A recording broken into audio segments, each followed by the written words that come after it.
The clock struck 2:30. In the little office at the back of Mr. McKechnie's bookshop, Gordon Comstock, last member of the Comstock family, aged 29 and rather moth-eaten already, lounged across the table, pushing a 4-penny packet of Players' Weights open and shut with his thumb. The ding-dong of another, remoter clock, from the Prince of Wales the other side of the street, rippled the stagnant air. Gordon made an effort, sat upright, and stowed his packet of cigarettes away in his inside pocket. He was perishing for a smoke. However, there were only 4 cigarettes left. Today was Wednesday, and he had no money coming to him till Friday. It would be too bloody to be without tobacco tonight as well as all tomorrow. Bored in advance by tomorrow's tobaccoless hours, he got up and moved towards the door. A small, frail figure, with delicate bones and fretful movements. His coat was out at elbow in the right sleeve, and its middle button was missing.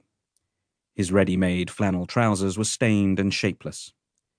Even from above you could see that his shoes needed resoling. The money clinked in his trouser pocket as he got up. He knew the precise sum that was there. 5 halfpenny, 2 halfpenny and a joey. He paused, took out the miserable little threepenny bit and looked at it. Beastly, useless thing. And bloody fool to have taken it. It had happened yesterday, when he was buying cigarettes. "Don't mind a threepenny bit, do you, sir?" the little bitch of a shop-girl had chirped. And of course he had let her give it to him. "Oh no, not at all," he had said. "Fool. Bloody fool." His heart sickened to think that he had only 5 halfpenny in the world, 3 of which couldn't even be spent. Because how can you buy anything with a threepenny bit? It isn't a coin, it's the answer to a riddle. You look such a fool when you take it out of your pocket, unless it's in among a whole handful of other coins. "How much?" you say. 3, the shop-girl says. And then you feel all around your pocket and fish out that absurd little thing, all by itself, sticking on the end of your finger like a tiddlywink. The shop-girl sniffs. She spots immediately that it's your last 3 in the world. You see her glance quickly at it. She's wondering whether there's a piece of Christmas pudding still sticking to it. And you stalk out with your nose in the air and can't ever go to that shop again. No, we won't spend our joey. 2 halfpenny left. 2 halfpenny to last till Friday. This was the lonely after-dinner hour, when few or no customers were to be expected. He was alone with 7,000 books. The small dark room, smelling of dust and decayed paper, that gave on the office, was filled to the brim with books, mostly aged and unsaleable. On the top shelves near the ceiling, the quarto volumes of extinct encyclopedias slumbered on their sides in piles, like the tiered coffins in common graves. Gordon pushed aside the blue, dust-sodden curtains that served as a doorway to the next room. This, better lighted than the other, contained the lending library. It was one of those twopenny no-deposit libraries beloved of book-pinchers. No books in it except novels, of course.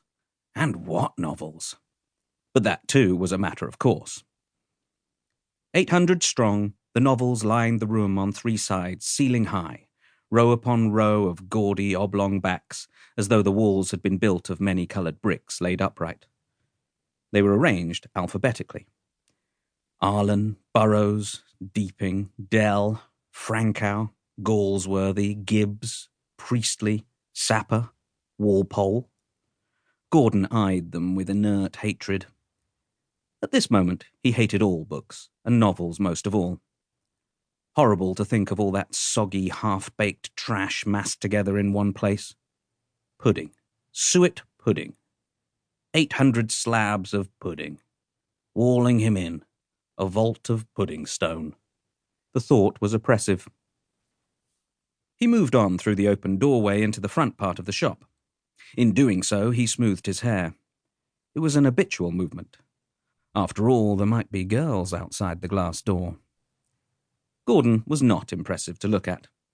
He was just 5 feet 7 inches high, and because his hair was usually too long, he gave the impression that his head was a little too big for his body. He was never quite unconscious of his small stature.